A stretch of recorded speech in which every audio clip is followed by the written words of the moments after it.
In the heart of a rural town, nestled in the midst of the mountains, stood the Emergency Preparedness Hub, a state-of-the-art facility designed to handle natural disasters, medical emergencies, and national security crises. The facility's mission was clear: protect the community, maintain readiness, and ensure that in times of disaster, the people of the region would have a place to turn. It wasn't the kind of place you'd expect to see trouble, but that morning, trouble came knocking in the form of the Iron Wolves, a notorious biker gang known for their brutal enforcement tactics in the underground world of illegal trade and organized crime. Their leader, Vinnie Viper Larkin, had recently heard rumors that a large shipment of emergency supplies was being stored at the hub, a shipment that could fetch a fortune on the black market. The bikers rolled in at sunrise, their motorcycles thundering through the empty streets, their leather jackets a stark contrast to the quiet, secure atmosphere of the hub. They were looking for trouble, and they were about to find it. Sergeant Jake Dawson, a decorated Army veteran with a history in special operations, had been stationed at the hub since its opening. His role was to ensure the facility ran smoothly, maintaining order and security. While he was known for his calm demeanor, everyone who worked with him knew that beneath that calm was a soldier who had faced war and disaster in ways most people couldn't imagine. Jake had learned how to survive the toughest situations, and above all, he understood one truth: never underestimate a threat. That morning, Jake was walking his rounds around the perimeter of the hub when he saw the bikers approaching. Their roar filled the air, and Jake immediately recognized the vibe. They weren't here for a tour or to learn about emergency protocols. They were here to intimidate, and if he wasn't careful, they might escalate things further. As the bikers pulled up to the front gate, Viper swaggered forward, his leather vest glistening in the morning sun, his tattoos telling a story of violence and power.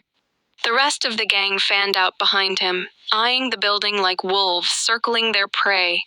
Jake walked toward them, calm, every step measured.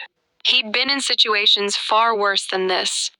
He knew how to de-escalate a situation when necessary. But he also knew when to draw a line. Morning. Jake said, his voice steady but firm. "You're not welcome here. This is a secure government facility." Viper flashed a smug grin. "We're not here to cause problems, soldier," he said, his voice dripping with disdain. "Just here to take a little inventory. Word is you've got some supplies we need. You don't mind if we take a look, do you?" Jake didn't flinch. He knew exactly what they were after: food, medical supplies banned, maybe even weapons items that could be sold for a hefty profit if they got their hands on them. But he also knew that once you let people like this have an inch, they'd take a mile. "I said." "No," Jake replied, his voice carrying the weight of authority. "You're not getting past this gate. Turn around and leave." Viper's grin faltered, and the gang members behind him shifted uneasily. "You don't give orders here, soldier." Viper sneered. "This place is ours." Now Jake took a single step forward. "You're making a mistake." Without warning, one of Viper's men, Danny Bones Harper, a lanky thug with a reputation for being fast and unpredictable, charged at Jake, swinging a pipe he'd grabbed from one of the motorcycles. The blow was meant to catch Jake off guard, but what Bones didn't know was that Jake had been in situations far worse than this. His training kicked in instantly. Jake dodged the swing with ease, his movements fluid, instinctive. In a flash, he disarmed Bones, taking the pipe and using it to knock him to the ground with a precision that made it clear Jake wasn't just a security guard. He was a soldier who had been in combat. The bikers froze, momentarily unsure of what to do, but they had already made their choice. They weren't leaving. Viper's eyes narrowed. "Get," he barked, and the gang charged forward, pulling weapons from their jackets and belts. Jake had already anticipated their move. In a matter of seconds, he activated the facility's emergency lockdown system, locking the gates and sealing off all entry points. The bikers were trapped inside the perimeter, and Jake had the upper hand. With a few well-placed strikes and quick thinking, he neutralized the first few attackers, knocking them unconscious without causing permanent harm.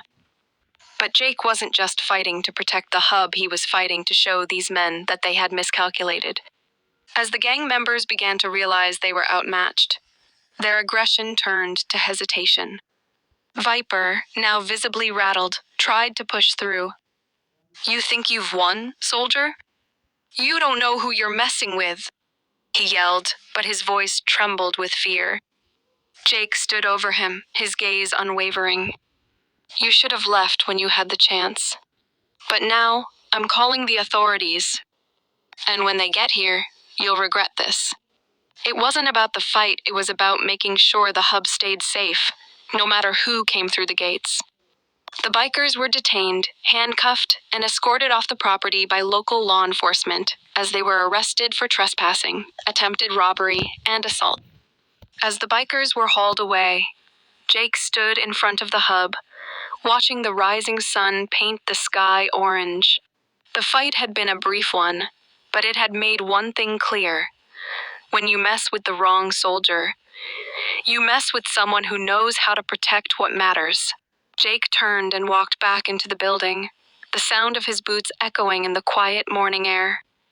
For him, it was just another day of keeping the people safe. No matter who thought they could stand in his way, underestimation, the bikers think they can intimidate a lone security officer. But Jake's military training makes him an unmovable force, calm under pressure. Jake remains composed, using his training to neutralize the threat without escalating the situation. Duty and protection. Jake's mission isn't just about security. It's about ensuring that the facility and the community it serves remain safe.